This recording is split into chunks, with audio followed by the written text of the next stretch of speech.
வணக்கம் மக்களே, நான் அமல். நேராக மூவியோட கான்செப்டுக்குள்ளே போயிடலாம். ஃபஸ்ட்டு, நேரம்னா என்ன? ஓடிக்கிட்டு இருக்கிற கடிகாரங்கள் மட்டும்தான் நேரமா? இல்லை நம்ம வாழ்கிற இந்த ஒவ்வொரு நொடியும், நம்ம எடுக்கிற ஒவ்வொரு முடிவும் நம்ம எதிர்காலத்தை தீர்மானிக்குதா? ஒருவேளை கடந்த காலத்துக்கு திரும்ப போய் நம்ம தப்புகளை மாற்ற முடிஞ்சால் எப்படி இருக்கும்? அப்படி கட்டுப்படுத்த முடியாத கால சுழற்சியில் சிக்கிக்கிட்ட ஒருத்தனோட மைண்ட் பெண்டிங் த்ரில்லர் கதை தான் இந்த படம். சரி, கதையோட ஆரம்பத்தில் ஒரு கிளாஸில் ஒரு ப்ரொஃபஸர் கிளாஸ் எடுத்துக்கிட்டு இருக்காரு. நேரம், காலம், வாழ்க்கை, அப்புறம் இறப்புக்கு பின்னாடி என்ன நடக்குங்கிறத பற்றி ஸ்டூடெண்ட்ஸுக்கிட்ட கேட்டுக்கிட்டு இருக்காரு. ஃபஸ்ட்டு ஜெனிஃபருங்கிற ஒரு பொண்ணை பார்த்து நம்ம இறந்ததுக்கப்புறம் நம்ம வாழ்க்கை என்ன ஆகுன்னு கேட்குறாரு. அதுக்கு அந்த பொண்ணு பைபிளில் சொன்ன கதைகளையும் ஆன்மீக கருத்துக்களையும் வச்சு பதில் சொல்கிறா. அடுத்து இன்னொரு பையனை எழுப்பி அதே கேள்வி கேட்குறாரு. அவன் அறிவியல் பூர்வமாக நம்ம இறந்த பிறகு நம்ம உடம்புல இருக்கிற அணுக்கள் எல்லாம் பிரபஞ்சத்தோட கலந்துடும்னு ஏதோ சயின்ஸ் ஃபிக்ஷன் பதில் சொல்கிறான். கடைசியாக நம்ம ப்ரொஃபஸர் ஏடன் பக்கம் திரும்புகிறாரு. ஏடன், நீ என்ன நினைக்கிறேன்னு கேட்குறாரு. ஏடன் எல்லாரையும் பார்த்துட்டு ரொம்ப அமைதியாக ஒரு வித்தியாசமான பதிலை சொல்கிறான். சார், நம்ம எல்லாம் உலகத்தில் வாழ்கிற கொஞ்ச நாட்களை விட நம்ம இறந்ததுக்கு அப்புறம் இருக்க போகிற அந்த முடிவில்லாத நாள் தான் ரொம்ப முக்கியம்னு ஒரு வித்தியாசமான பதிலை சொல்கிறான். அந்த பதிலை கேட்டு ப்ரொஃபஸரே கொஞ்சம் வியந்து போகிறாரு. அதுக்கப்புறம் ஒரு எல்லாரையும் எக்ஸாம் எழுத சொல்கிறாரு. எக்ஸாம்லாம் நல்லபடியாக முடிஞ்சதும் ஏடன் வெளில வரான். வெளில வந்த ஏடன் தன்னோட சைக்கிள் எடுக்கிறதுக்காக போகிறான். அப்போ அவன் பின்னாடி அவனை மாதிரியே ஒரு ஆள் வந்து நின்றுட்டு ஹலோன்னு சொல்லி கூப்பிட்றான். இவனை பின்னாடி திரும்பி பார்க்க அவன் ஏடன் கிட்ட, நீ என்ன நடந்தாலும் அந்த ஈஸ்ட் கேட் மோட்டலுக்கு மட்டும் போயிடாத அப்படிங்கிறான். இவன் கொஞ்ச நேரம் சாக்காய் நின்றுட்டு என்ன சொல்கிறேன்னு சொல்லி திருப்பி கேட்குறான். அவன் திருப்பி என்ன நடந்தாலும் அந்த ஈஸ்ட் கேட் மோட்டலுக்கு மட்டும் போயிடாதன்னு சொல்லிட்டு இவன் பாட்டு குடுகுடுன்னு ஓடுறான். ஏடன் அவனை துரத்தி பிடிக்க பார்க்குறான். ஆனால் அவன் எங்கேயோ போய் மறைஞ்சிடறான். நம்ம பிரம்மன் நினச்சிட்டு சைக்கிள் எடுத்துகிட்டு தன்னோட வீட்டுக்கு வரான். தன்னோட ஃப்ரெண்ட்ஸுக்கிட்ட போய் இன்னைக்கு என்ன மாதிரியே ஒருத்தனை பார்த்தேன்னு சொல்லிக்கிட்டு இருக்கான். ஆனால் அவனோட ஃப்ரெண்ட்ஸுங்க போடா லூசு, உனக்கு ஏதோ மனப்பிராந்தின்னு அதை பெருசாக எடுத்துக்காமல் கலாச்சி விடுறாங்க. அடுத்த நேராக அவங்க பாட்டியை போய் ஹாஸ்பிட்டலில் பார்க்குறான். அவங்க பாட்டி ஏதோ உடம்பு சரியாமல் பெட் ரெஸ்ட் எடுத்துகிட்டு இருக்காங்க. பாட்டி, நம்ம குடும்பத்தில் எதுவும் மூளை சம்மந்தமான நோய் எதுவும் இருக்கா பாட்டி அப்படின்னு சொல்லி எதர்ச்சியாக கேட்குறான். அதுக்கு அப்படிலாம் இல்லை, நம்ம மூளையோட பிரச்சனை தான், நீ அப்படிலாம் கேட்குறேன்னு சொல்லிட்டு அவங்க தாத்தா நான் ரொம்ப மிஸ் பண்ணுறேன், உங்கள் தாத்தா நிறைய இருந்திருந்தா எனக்கு எவ்வளோ ஹெல்ப்ஃபுல்லாக இருந்திருக்கும் அப்படின்னு சொல்லிட்டு அவங்க தாத்தாவை பற்றி சொல்கிறாங்க. சரி, அதுக்கப்புறம் நீ எப்போ தாண்டா கல்யாணம் பண்ண போகிற, உன்னோட குழந்தைய பார்த்து உன் குழந்தைய கல்யாணம் பண்ணி வச்சுட்டு தாண்டா நான் கண்ண மூடுவேன்னு சொல்லி அவங்க பாட்டி சொல்கிறாங்க. அதுக்கு இவன் சரி பாப்போம் பாட்டின்னு சொல்லிக்கிட்டு இருக்கான். சரி, எனக்கு தூக்கம் வருது, எனக்கு அந்த புக்கை படிச்சு காட்டுன்னு சொல்லிட்டு படிக்க சொல்கிறாங்க. இவனை படிச்சு காட்டுறான். திடீர்னு உனக்கு ஒரு ஃபோன் வருது. அந்த ஃபோன் எடுத்து அட்டன் பண்ணுறான். பேரை சொல்லி கூப்பிட்றாங்க. கூப்பிட்டு அவனோட மிடில் நேம் என்னன்னு சொல்லி கேட்குறாங்க. அதுக்கு இவன் சால்னு சொல்கிறான். நீங்கள் யாருன்னு சொல்லி கேட்கும்போது அவங்க சரியாக ஆன்சர் பண்ணதுனால ஃபோனை கட் பண்ணிடுறான். நம்ம எப்போவுமே ஏதாவது ஒரு விஷயத்த செய்யாத, அங்கே போவாதன்னு சொன்னாதான் அது என்ன இருக்குன்னு சொல்லிட்டு பார்க்குறதுக்காக நம்ம அங்கே தான் போவோம். அதே மாதிரி தான் நம்ம ஹீரோவும் சரி அந்த மோட்டல் சொன்னானே அந்த மோட்டலுக்கு போய் பார்த்துட்டு வருவோன்னு சொல்லிட்டு அவனே அறியாமல் அவன் கிளம்பி போகிறான். அந்த மோட்டல் வென்ட்ரியில் போய் நிற்கிறான். அப்போ எதிர்பாராத விதமாக அவனோட முன்னாள் காதலி லாரனை பார்க்குறான். நீ என்ன இங்கே பண்ணுறேன்னு கேட்குறான். நான் இங்கே தான் வேலை பார்க்குறேன், நீ எதுக்கு இங்கே வந்தேன்னு சொல்லி கேட்கும்போது பின்னாடி ஒரு மேனேஜர் வந்து நின்றுட்டு இங்கே எதுவும் பிரச்சனைன்னு சொல்லி கேட்க அப்படிலாம் ஒன்றும் இல்லைன்னு சொல்லிட்டு அவன் வெளில போயிடுறான். இருந்தாலும் அவள்கிட்ட பேசணுன்ட்டு அவன் கார் மேலே உட்காந்துருக்கான். அப்போ வேலைலாம் முடிஞ்சிட்டு வரும்போது ரெண்டு பேரும் கொஞ்சம் யதார்த்தமாக பேசிக்கிட்டு ரெண்டு பேரும் ஒரு டீ ஷாப்புக்கு போகிறாங்க. டீ குடிச்சிட்டு கொஞ்சம் கேஷுவலாக பேசிக்கிட்டு இருக்கும்போது பின்னாடி திடீர்னு டொப்புன்னு ஒரு பாத்திரம் விழுகிற சவுண்டு கேட்குது. ரெண்டு பேரும் என்னடா சத்தம்னு திரும்பி பார்க்குறாங்க. அங்கே ஒன்றும் பெருசாக இல்லைன்னு அதை லூஸில் விட்டுறாங்க. டீ குடிச்சு முடிஞ்சிட்டு ரெண்டு பேரும் திருப்பி கார் பார்க்கிங் வர ஹேடன் சொல்கிறான், வா உன்னை நான் வீட்டிலே விட்டுறேன்னு சொல்லிட்டு சொல்ல சரி இவளும் காரில் ஏறி போயிட்டு இருக்காங்க.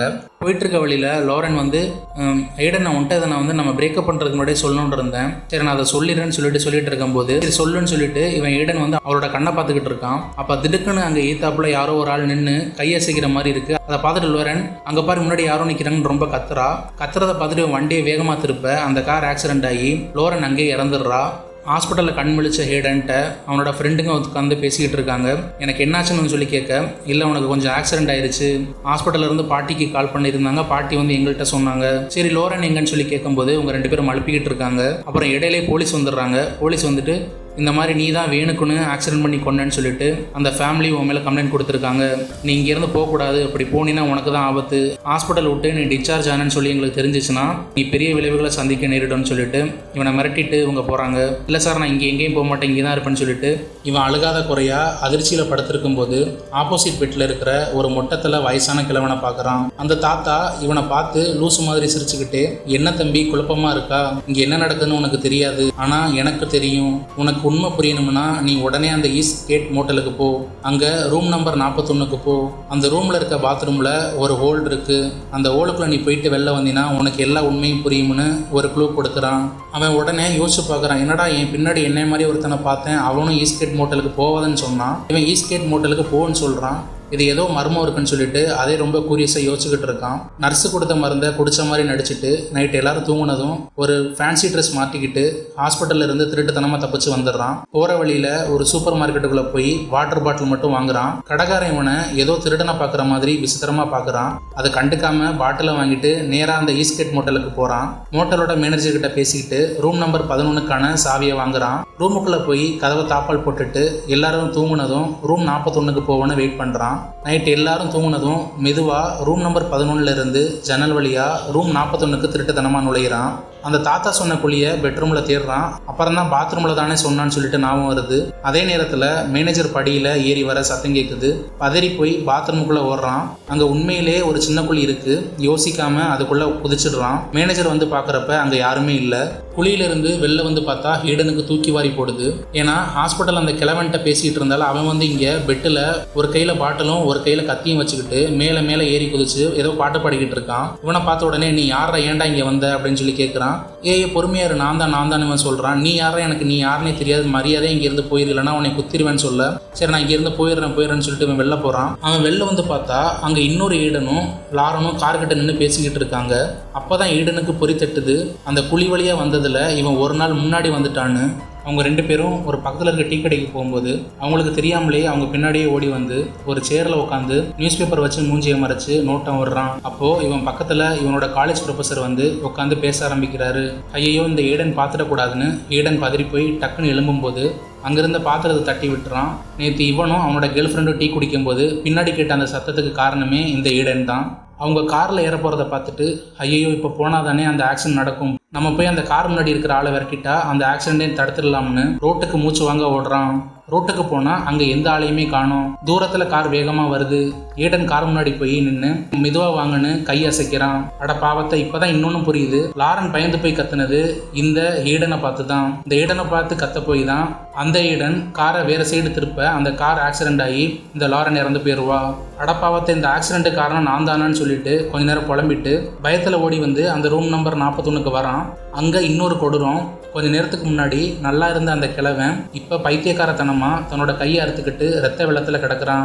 ஈடன் ஃபோன் பண்ணி ஆம்புலன்ஸ்கிட்ட இங்கே 41 ரூமுக்கு வாங்க, இங்கே ஒரு எமர்ஜென்சின்னு கால் பண்ணுறான். மக்களே, இப்போ தான் அந்த மிகப்பெரிய ட்விஸ்ட்டுன்னு நம்மளுக்கு தெரியுது. ஆரம்பத்தில் ஹாஸ்பிட்டலில் கிழவன் கையில் கட்டு போட்டுட்டு படுத்துருக்கிறதுக்கு காரணமே இந்த ஹீடன் தான். ஹீடன் ஃபோன் பண்ணி காப்பாற்றினால தான் அந்த கிழவன் பொழைச்சிருக்கான். அவன் தன்னை காப்பாற்றினால அந்த 41வது ரூமுக்கு இந்த ஈடனை அனுப்பணும் தான் ஹாஸ்பிட்டலில் ரூம் நம்பர் 41க்கு போன்னு வழிகாட்டியிருக்கான். கிழவனை காப்பாற்றிட்டு திரும்பவும் அந்த குழிக்குள்ளே குதிச்சு இன்னொரு நாள் பின்னாடி போகிறான். வீட்டுக்கு போய் ஃப்ரெண்ட்ஸுக்கிட்ட நடந்ததை சொன்னான். அவங்க இவனை பைத்தியம்னு நினைக்கிறாங்க. என்னடா என்னை பைத்தியம்னு சொல்கிறீங்கன்னு சொல்லிட்டு, சரி நான் இப்போ நான் ஒன்று சொல்கிறேன் அதை பண்ணிப்பாருன்னு சொல்லிட்டு இவனோட ஃபோனை ஆஃப் பண்ணி வச்சுட்டு இவனோட நம்பருக்கு கால் பண்ண சொல்கிறான். நீ என்ன பைத்தியமாடான்னு திருப்பி இவங்க கேட்குறாங்க. சரி நீ கால் பண்ணி தான் பாருவேன்னு சொல்கிறான். கால் பண்ணால் இன்னொரு நம்பரில் கால் போகுது. அங்கே பேசுகிறவன்ட்ட வந்து இந்த ஹேடனான்னு சொல்லி கேட்குறான். அவனோட மிடில் நேம் கேட்குறான். அவனோட மிடில் நேமை சொல்கிறான். சொன்னதுக்கப்புறம் அவன் காலை கட் பண்ணுறான். இப்போ தான் நம்மளுக்கு இன்னொன்று புரியுது. அந்த ஹாஸ்பிட்டலில் வந்து நம்ம போன சீனில் பார்த்துருப்போம். ஹாஸ்பிட்டலில் வந்து எவனோ கால் பண்ணான்னு சொன்னோம்ல, அது வந்து வேறு யாரும் இல்லை, இவனோட ஃப்ரெண்டு தான். பக்கத்தில் இருந்துகிட்டே கால் பண்ணியிருப்பாங்க. சரி வந்து நீ ஏதோ ப்ராங்க் பண்ணுறேன்னு சொல்லிட்டு இவங்க திருப்பியும் வந்து பைத்தியக்காரத்தனமாக பேச இவன் கோவப்பட்டு வெளில போய் அந்த வாசப்படியில் போய் உட்காடுறான். உட்காந்துட்டு கொஞ்சம் யோசிச்சு பார்க்குறான். இன்றைக்கும் அதே ஆக்சிடென்ட் தான் நடக்க போகுது. அப்போ ரோட்டில் இன்னொரு ஈடன் கை அசைச்சிக்கிட்டு இருப்பான். அவனை தடுத்துட்டா இந்த ஆக்சிடென்ட் இருக்காதுன்னு சொல்லிட்டு திருப்பி ரோட்டுக்கு ஓடுறான். அந்த கையை அசைச்சிக்கிட்டு இருந்த தன்னோட இன்னொரு வருஷனான ஈடனை பிடிச்சி பயங்கரமாக அடித்து உரமாக தள்ளுறான். அப்படா ஆக்சிடென்ட்லாம் நடக்காதுன்னு சொல்லிட்டு நிம்மதியாக மூச்சு விட, ஆனால் அங்கே தான் ஒரு கோர விளையாட்டு நடக்குது. ரோட்டில் ஆளே இல்லைனாலும் வேறு ஏதோ ஒரு எதிர்பாராத காரணத்தால் கார் பயங்கரமான ஆக்சிடென்ட் ஆகுது. லாரன் ரத்த வெள்ளத்தில் உயிருக்கு போராடுறா. ஈடனுக்கு என்ன பண்ணுறதுனே தெரியல. சரி இந்த குழி வழியாக லாரனை அனுப்புனா அவள் முந்தின நாளுக்கு போய் பொழைச்சிருப்பாளோ அப்படின்னு லூசுத்தனமாக யோசிச்சு காயப்பட்ட லாரனை தூக்கிட்டு ரூம் நம்பர் 41க்கு ஓடுறான். லாரனை அந்த குழிக்குள்ளே அமுக்கி அனுப்பிட்டு இவனும் அவளுக்கு பின்னாடியே போகிறான். திருப்பி இவன் மேலே வந்து பார்க்க ஈடனுக்கு மிகப்பெரிய அதிர்ச்சி. ஏன்னா அந்த குழிக்குள்ள லாரனே இப்போ காணலை. அந்த குழிக்குள்ளே போன லாரன் எங்கே போனா? இவங்களோட இந்த டைம் டிராவல் லூப்பு முடிவுக்கு வருமா? இல்லை இதுக்கு பின்னாடி இதை விட மிகப்பெரிய ஷாக்கிங் ட்விஸ்ட் இருக்கா? அந்த மோட்டல் மேனேஜருக்கும் ஈடனுக்கும் என்ன சம்மந்தம்? இதோட செம்ம நீங்கள் எதிர்பார்க்காத ட்விஸ்ட்டுகளை வச்ச செம்ம மாசான பார்ட் 2 நாளைக்கு வந்துடும். லாரனுக்கு என்ன ஆச்சுன்னு தெரிஞ்சுக்க மறக்காமல் நம்ம சேனலை சப்ஸ்கிரைப் பண்ணிவிட்டு பெல் பட்டனை தட்டி வச்சுக்கோங்க. நாளைக்கு பார்ட் 2 வீடியோவில் சந்திப்போம். பாய்.